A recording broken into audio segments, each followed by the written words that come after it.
I would say staying cool. I don't know if that applies to everyone, but definitely applies to us. Samantha has helped start the recording. So just as a note, this will be available afterwards. We're going to have folks kind of continue to join us, but do want to be respectful of everyone's time. So we are going to kind of go ahead and hop in. And then, like I said, we'll have the recording that will be available to you as we move forward. So we'll start off with some just quick introductions. I think we know most everyone here or know of each other.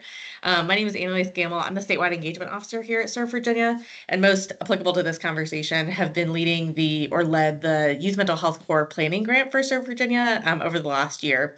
We'll talk more about what that looks like, but suffice it to say, we've been working really hard over the last year to envision what this kind of program would look like in our state, and really working with a lot of you on the call to think through how this kind of functions in your community. And so really excited to be taking this next step and looking towards a September launch. And I'll pass it over to Samantha if you want to do a quick introduction. Sure. Yeah. Hey, everybody. My name is Samantha Lukashevitz. I'm the AmeriCorps manager here at Serve Virginia. My job is all things AmeriCorps portfolio. I work with some program officers and a fiscal officer, and we'll work with our Youth Mental Health Core coordinator. Right. Yeah, huge thanks to the Serve Virginia teammates that are on the call. Folks probably know Kathy, Sasha, and Aaron, but if you haven't had the chance to meet them, they are wonderful. And Mackenzie is here kind of supporting the implementation of this program. So excited to have everyone on board. We're going to go ahead and dive into some slides. I know folks kind of have probably a range of familiarity with the Youth Mental Health Core, and so apologies for one of this is review, but excited to bring everyone onto the same page and then really be sharing some information for the first time about requirements and what does this look like and how do we move forward and things like that.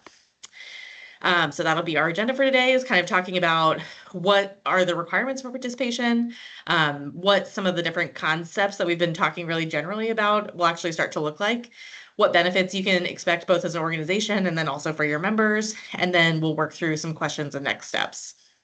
So feel free, if you have questions for clarification, go ahead and drop them in the chat, but then we'll also have kind of time for some of those larger questions at the end. So feel free to use your discretion on when you want to ask.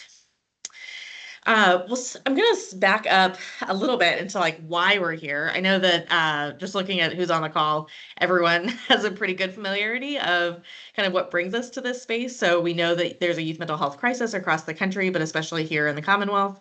We know that this shows up in a lot of different ways. So this can show up in youth having more severe or more urgent mental health crises. This can look like just a general kind of escalation of mental health issues among students. There's growing awareness, which can be good and bad, right, of mental health concepts among young people. And so all of these things kind of start brewing to create a landscape where there's really some opportunity to intervene. We also know that there's a growing crisis not only within youth mental health, but also within the youth mental health workforce.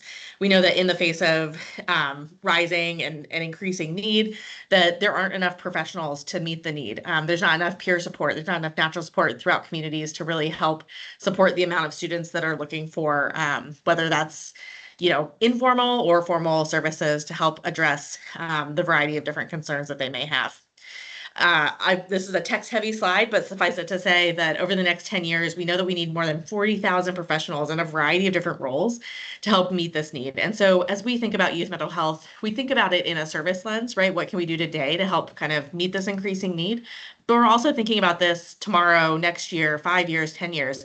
How are we really building opportunities for this workforce to grow, diversify, continue to have an increasing impact so that we can start to see really tangible and meaningful changes in sort of the increasing need within youth mental health.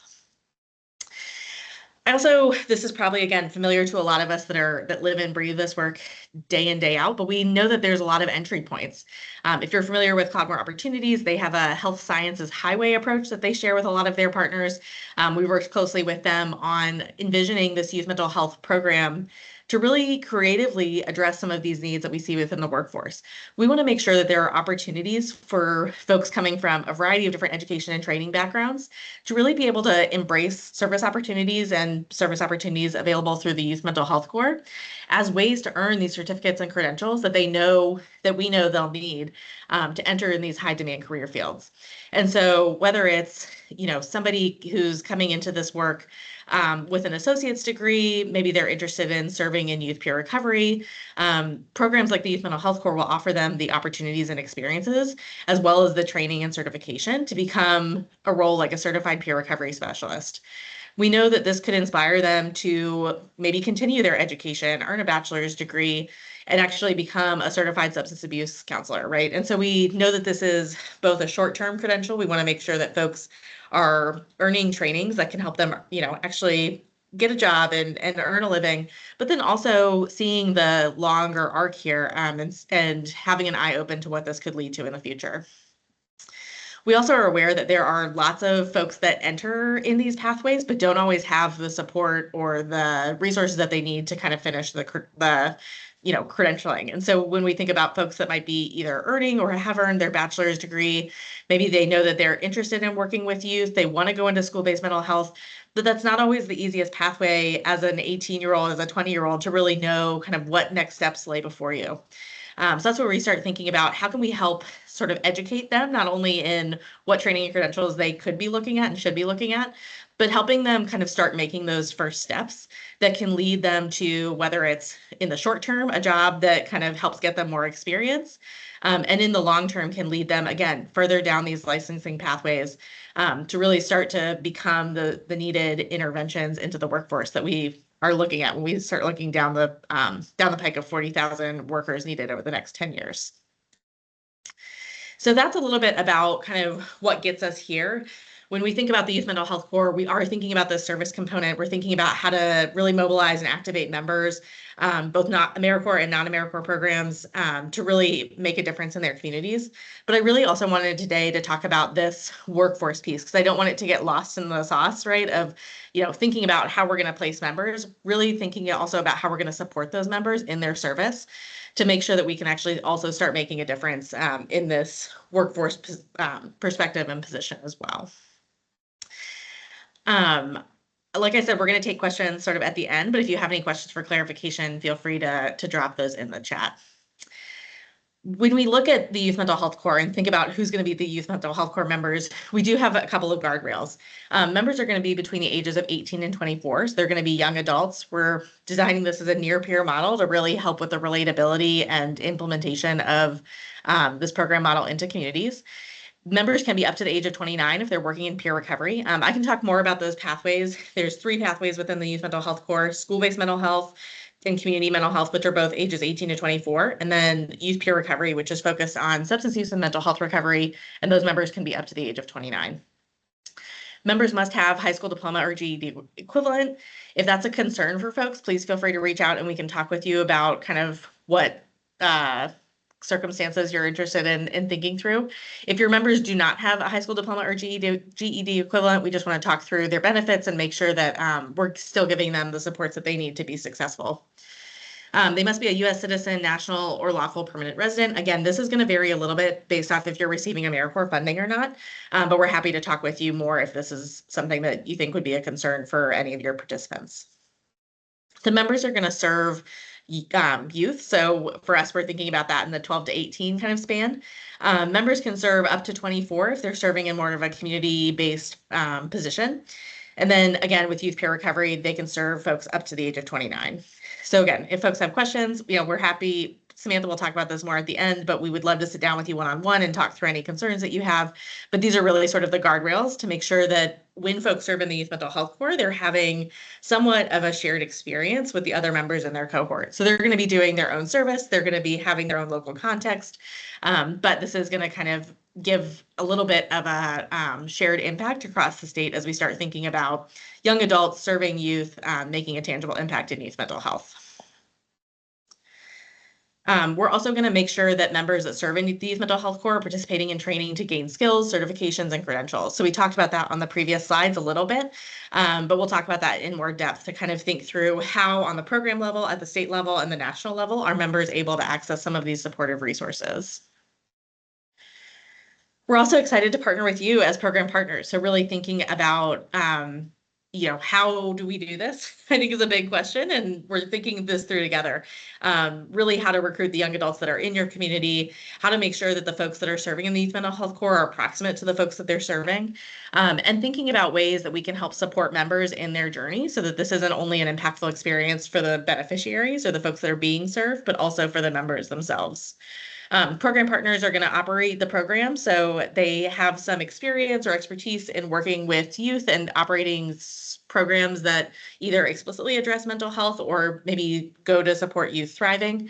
And then also kind of thinking through how we might be able to work together to make sure that members get the required trainings that they need, can move forward in these credentials, and then provide data to really kind of see the impact of this type of programming across the state. So we're going to take a step into the weeds a little bit. All youth mental health core members will participate in a program orientation at their site. We're planning a member launch event for the fall to kind of get that statewide cohort cohesion going. And then we're interested in all youth mental health core members in Virginia being trained as kind of the first wave of behavioral health technicians. This is a new credential that is being implemented in Virginia as a result of the General Assembly's activity in 2024. And so we'll send you more information about what a behavioral health technician is, but essentially it's an entry-level human services role.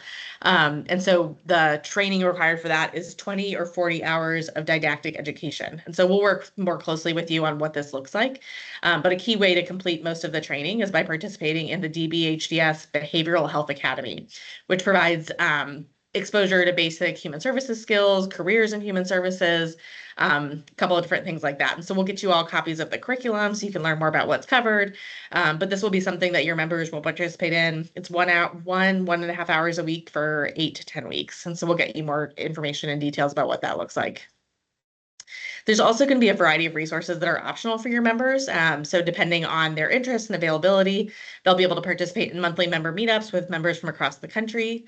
They'll be able to participate in one-on-one career coaching that will kind of work with them individually on where they see themselves, what they're most interested in, and how to really build a career path that works for them. And then they're also going to have a wide library of asynchronous trainings that they can participate in. These are also trainings that your program can require. So if you are interested in your members taking an ethics training, one of these asynchronous trainings might be a good fit for you to actually require of your members. They'll be optional across the board, but it's just a resource that we're hoping to provide you as a program as you think about the training that your members need to be successful in the member service activities that you have envisioned for them. We're also supporting programs in identifying youth mental health first aid. So as programs find applicability for that training in their training curriculum, we'd be happy to help, and we'll use some youth mental health core funds to help cover the cost of that program if you are interested in having your members trained. In addition to some of these baseline trainings that will be available for all youth mental health core members, there's going to be some opportunities for training within these specific pathways that I've been mentioning. So for school-based mental health, we have some opportunities to consider some higher education credits, considering implementing sources of strength, which is an in-school suicide prevention program that we have some availability for training slots in. For youth peer recovery, the DBHDS peer recovery training will be required because it will help members earn their peer recovery specialist certification. And then we also have the availability to get your members trained as youth peer support partners, which is for members, people aged 18 to 24 who want to serve as peer support, essentially, for mental health and substance abuse disorders, and walk alongside other peers in similar lived experience. I'm not doing a very good job of really eloquently describing all that a youth peer support partner does, but they are amazing advocates and trained pieces of the treatment team that can really go to help support youth facing a variety of different circumstances. And then finally, community mental health. So for members that are interested in becoming certified community health workers, we will help facilitate community health worker training, or your program may already offer community health worker training. This training covers the requirement for the behavioral health technician as well, and so that your members wouldn't have to do the behavioral health academy on top of that. If this is something you're interested in co-training your members, so maybe you are a youth peer recovery program, but you're interested in your members also having access to a community health worker training, we can help kind of cross-train across some of these pathways. It's more just that they won't be required unless it's required for your pathway. Happy to answer more questions about that if folks have them. I'm going to take a deep breath. I'm going to pass it over to Samantha. I'll keep an eye on the chat, so if folks have anything, make sure to feel free to drop it in there. On to you, Samantha. Thank you. Great. So when we're talking about the things that are going to be required, the additional, ad hoc services, I am talking about AmeriCorps and non-AmeriCorps programs. I think they're all represented on this call. But while Annalise was talking about, the training, the opportunities, the credentialing, the next few slides, I want to talk about what the reporting process would look like, and then some of the benefits and what does that specifically look like from a fiscal or financial benefit. And then we won't talk necessarily on this call about the processes, the procedures, the systems, but we will do a follow-up with those specifics. So required for all youth mental health core programs, so the members that you're going to be serving, we will require a pre and post member survey. So technically our program year for AmeriCorps starts September 1st, 2025 and goes through August 31st, 2026. I know that not all youth mental health core members are going to be serving within that time frame, that term, what we call terms. And if I talk in AmeriCorps terms and you're not in AmeriCorps program, I apologize. I'll try to be, all inclusive, use more inclusive language. So if you have members, youth mental health core members that are serving from, let's say September 1st through the school year, because it's a school-based mental health program. So let's say through June 30th, the timing of your survey would be different than somebody else, but we would look to have a standard set of questions and then any additional questions that you guys would want to ask of your members. So biweekly or monthly timesheets. So AmeriCorps is an hours-based program. I believe for a lot of the credentialing, a lot of the training, hours does come into play. So we would look, we use a system called Encore. That might not be required for non-AmeriCorps programs, but we would look to have some sort of timesheet system for those members included in the Youth Mental Health Corps. And then we would do a quarterly progress report, and the AmeriCorps programs that are currently in our portfolio are very familiar with this. Essentially, we're asking very basic questions. It might evolve to next year, and there are probably things that you will want to measure in your program that we may not ask, but you're collecting data. But we would just ask the number of members enrolled, so whether that's 6, 8, 12, 1, whatever that looks like, number of members that complete a certification pathway, so defining what a certification pathway looks like, and then making sure there's the ability to track that during the year and do follow-up if it happens after the term is done.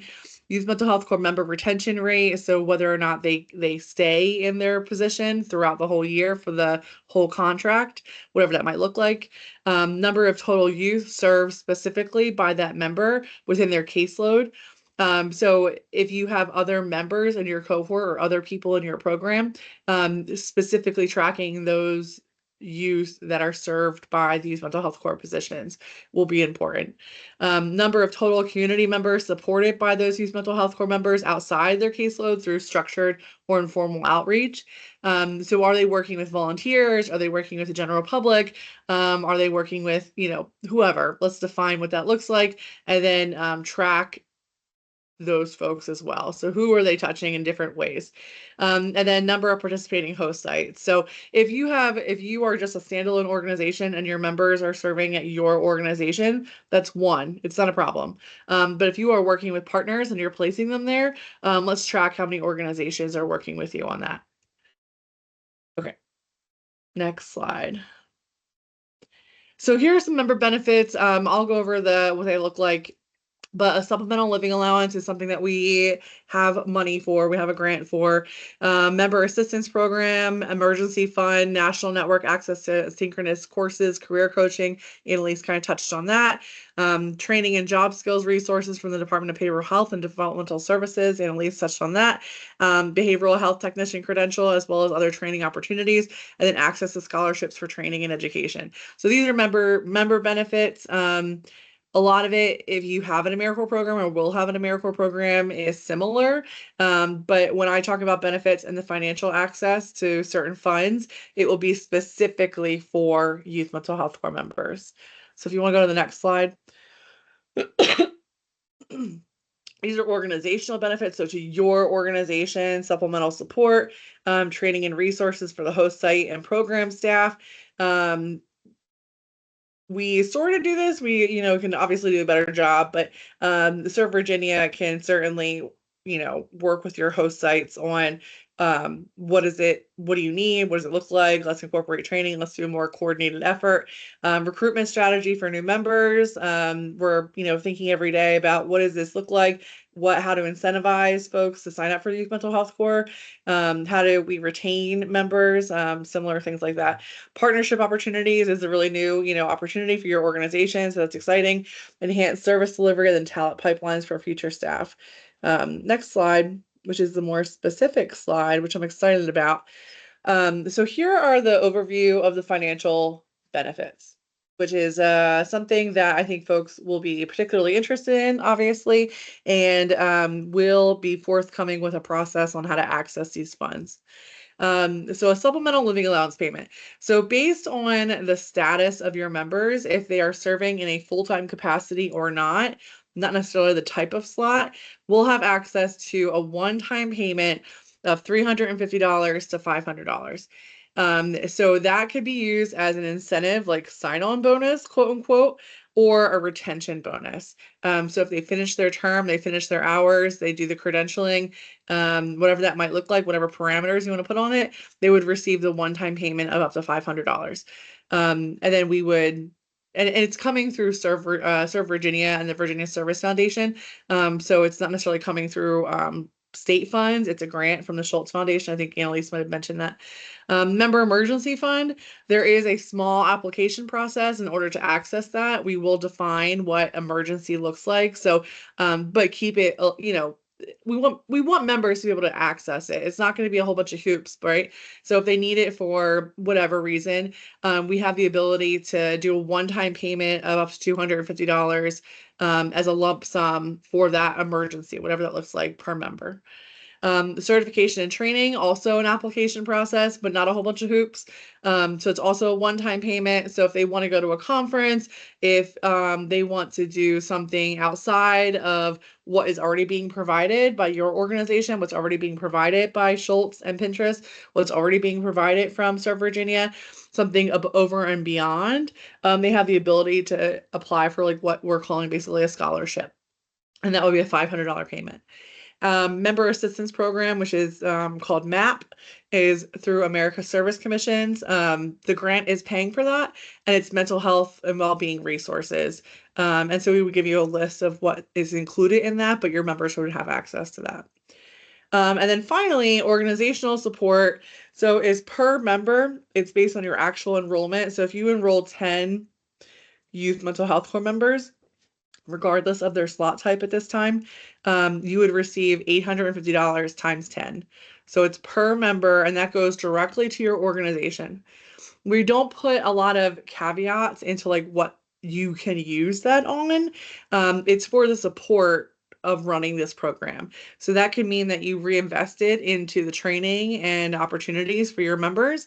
That could mean it goes towards the salary of someone who's coordinating your program. That could mean it goes into, paperwork that needs to get done, whatever needs to get done for support of the youth mental health corps at your program. Your participation makes you eligible for that payment.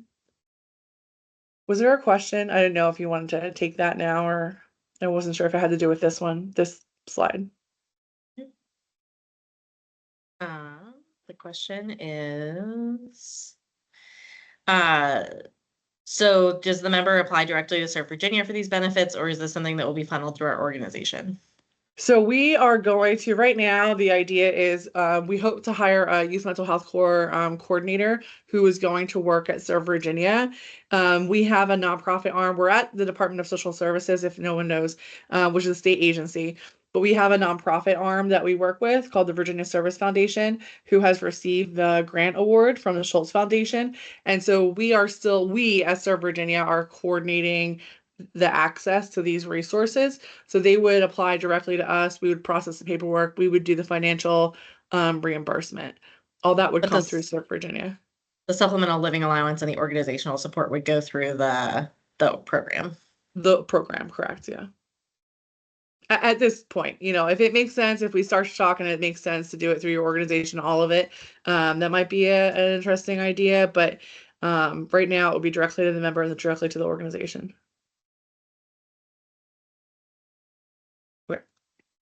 And then so follow up, what does this look like? By July 18th, which I think is about 2 weeks from now, we'd like to meet individually with programs. I know that, I mean, really, there's not one size fits all kind of organization type, right? But there is a lot of standard things that have to happen and requirements of youth mental health core that we want to ensure that you all are following and can ask the questions about what it means for your organization and what it looks like specifically. So we're going to send out, or Annalise and I, whoever is going to send out a link with the slides of the recording to schedule a 30-minute follow-up meeting with us. And we're going to ask the following questions. How many members are you going to have? We've been doing some projections from conversations that we've been having for the past, 3 or 4 months, from some AmeriCorps applications that were processed, but we really want to get down to and be specific about how many members you're going to have. We do want to get an idea about what the term of service of the core members would be. So September to January, September to June, or a whole year. And then based on, this is AmeriCorps terminology, a slot type or the number of hours that they're going to be serving throughout their term. So are they serving 1,200 hours? Are they serving 675? We don't necessarily need like their schedule, but we want to just get an idea of what youth mental health core members participation looks like in this program. To that end, we are going to be collecting, or at least looking at, position descriptions for all youth mental health core positions. I think this is a really important part of this, just because there are some allowable and unallowable activities that we would just flag. And we want to be upfront about what those members are doing and what they should not be doing, that kind of thing. Organizational training provided, like I said, I mean, Annalise covered it a little bit, but we would love to get an idea. We don't currently, for AmeriCorps programs, require like a training calendar or a training plan, but we would want to know specifically, because this is like a career workforce type program, what organizational training are you going to be providing? Just because, number one, we don't want duplication of efforts, right? We don't necessarily need to shell out a whole bunch of money if you're going to already be providing that, or there's an opportunity for other youth mental health core members across the state to join in on the training that you might be providing. So a lot of opportunity there. And then answer any questions. Annalise mentioned this. We are having an AmeriCorps member launch, and we're going to do both and a youth mental health core launch, hopefully in October. Because by that time, we're hoping, maybe after this conversation, maybe not, you would have had and recruited your members for your core by that time, so we can celebrate them. Those who are in AmeriCorps can take an oath of service. We can do some training, et cetera, et cetera. So I think that's the last slide. That is the last slide, so I will stop sharing. I know that was a lot of information all thrown at you in 30 minutes, so I want to just acknowledge that and thank you for hanging in there as we go through a lot. We're really excited to think through what how this takes shape in your communities and with your program. And so just wanted to save lots of time for questions. And again, you'll get this recording and all these slides. I'm going to start off with one question in the chat. Feel free to keep putting questions in the chat, or if you want to raise your hand and come on camera and ask a question live, that's also totally fine. Joy asked if the org can reinvest the org support towards living allowances, which is yes. So we are hoping that org support can be flexible and responsive to where you identify the most need. And so if your organization, identifies a need to really incentivize members to complete their service, you can reinvest a portion or all of that organizational support, financial benefit, into incentives for members, whether that's financial or otherwise. Any other questions, comments? The sources of strength 2-credit course, the cost for the tuition for that, would that come out of our side, or is that something that's coming out of the Schultz Foundation? It's a great question, and it's something that we'd love to chat with folks about as they're interested. So just to kind of provide some background for folks that might not be familiar, Sources of Strength is a program where members can be trained as Sources of Strength facilitators and take the program into schools in your community. So it's a great opportunity. We have some training slots available for that. And so if you have members programs, please make sure to mention that to Samantha, and I will probably ask you, but it'll be good to have you reach out if so, to potentially get some of your members trained as Sources of Strength facilitators, where they can partner with the schools that you work with to actually implement that program in your area. So that's one opportunity. And that would be totally covered by Serve Virginia and our partners. The second opportunity there is that there's a 2-hour seminar course that's being planned at George Mason University to help cover a lot of training topics that are going to be needed for members that are doing school-based mental health work.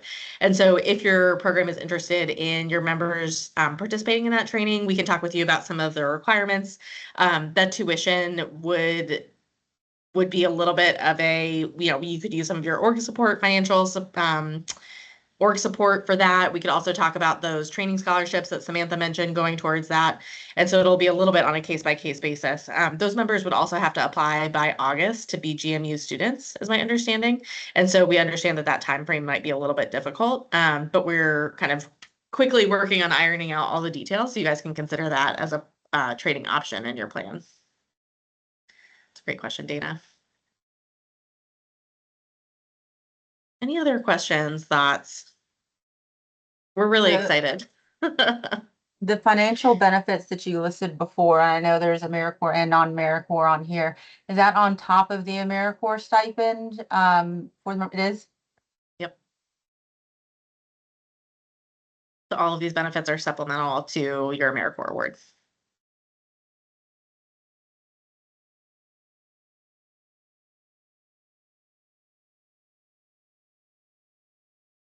Awesome. Well, we won't keep people on a beautiful Thursday, but wanted to really just thank you all for your time, for your energy. We'll hang out. So if you have questions that you were scared to ask in front of a group, feel free to linger. But otherwise, thank you so much for your time. And we look forward to following up with more materials and meeting with you all one-on-one. Thanks, everyone.